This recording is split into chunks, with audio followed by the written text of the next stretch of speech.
जय श्री कृष्णा दोस्तों। इस जीवन काल में हम व्यस्तता के कारण हमारे धर्म से और हमारे कर्म से दोनों से ही बहुत ज़्यादा पीछे जा रहे हैं और कर्म सबसे बड़ा है, ये भी मानने वाली बात है।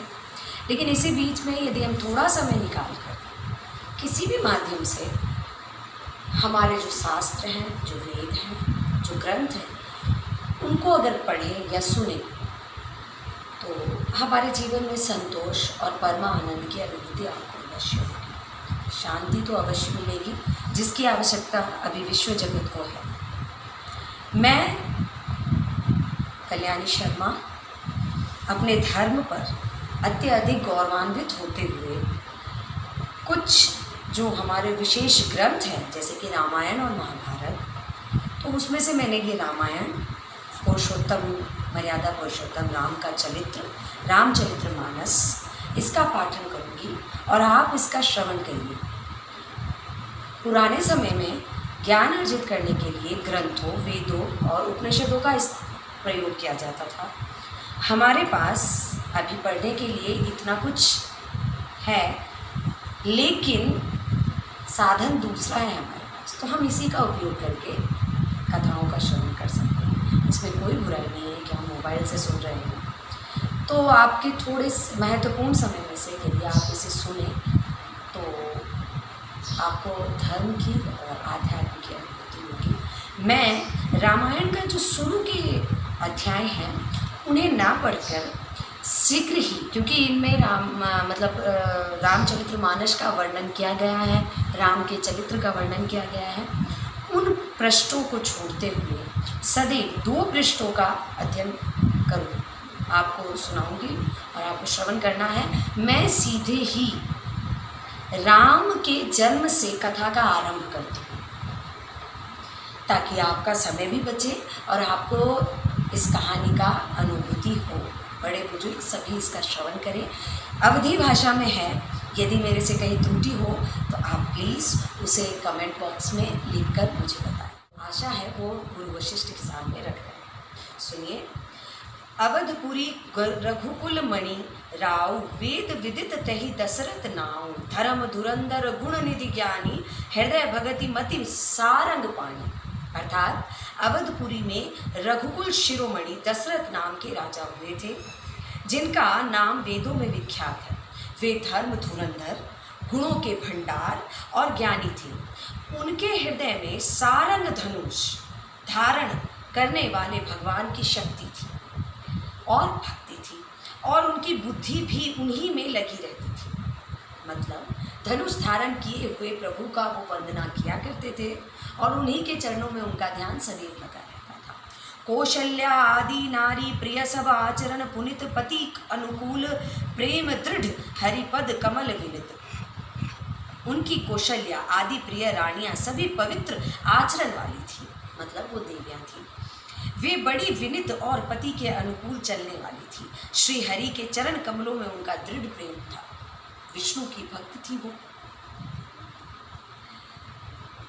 एक बार भूपति मन माही, भय ग्लानि मोर सुत नाही, गुरु गृह गए तुरत महपाला, चरण लागी करी विनय विशाला।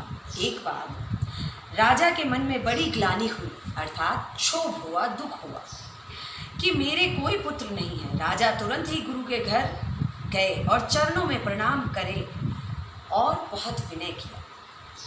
निज दुख सुख सब गुरु ही सुनाई, कही वशिष्ठ बहु विधि समुझाई, धरहु धीर हो ही सुतचारी, त्रिभुवन विदित भगत भयहारी। राजा ने अपना सारा दुख सुख गुरु को सुनाया। गुरु वशिष्ठ ने उनको बहुत प्रकार से समझाया और कहा, धीरज धरो, तुम्हारे 4 पुत्र होंगे जो तीनों लोकों में प्रसिद्ध और भक्तों के लिए भय को हरने वाले होंगे। उन्होंने उनके 4 पुत्रों के बारे में भविष्यवाणी राजा राजा दशरथ को कह सुनाई। श्रृंगी ऋषि वशिष्ठ बुलाओ, पुत्र कामना शुभ यज्ञ कराओ, भगति सहित मुनि आहुति दिन्हे, प्रगट अग्नि चरु कर लिन्हे। वशिष्ठ ने श्रृंगी ऋषि को बुलवाया और उनके शुभ पुत्र कामेष्टि यज्ञ कराया। मुनि के भक्ति सहित आहुतियां देने पर अग्निदेव हाथ में चरु हवन्यास खीर लिए प्रकट हुए। जो वशिष्ठ कछु हृदय विचारा, सकल काज भात सिद्ध तुम्हारा।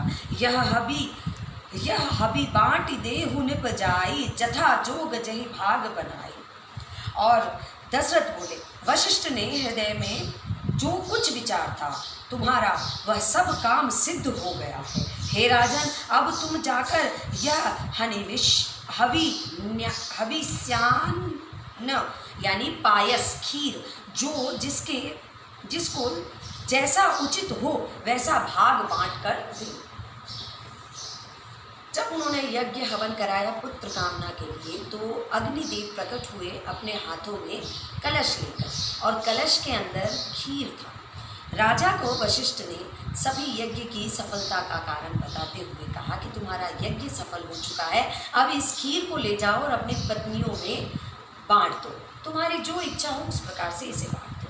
तब अदृश्य भय पावक सकल सभई समुझाई, परमानंद मगन रिप हर्ष न हृदय समाई।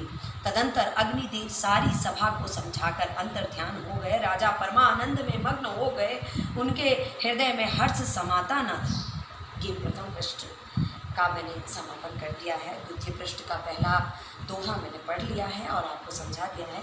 इसी प्रकार मैं आपको प्रतिदिन 2 या 1 पृष्ठ समय के अनुकूल अवश्य आपको समझाने का प्रयास करूँगी। तो प्रतिदिन आप इस चैनल पर आइए और प्रभु श्री राम के गुण गाइए। जय श्री राम।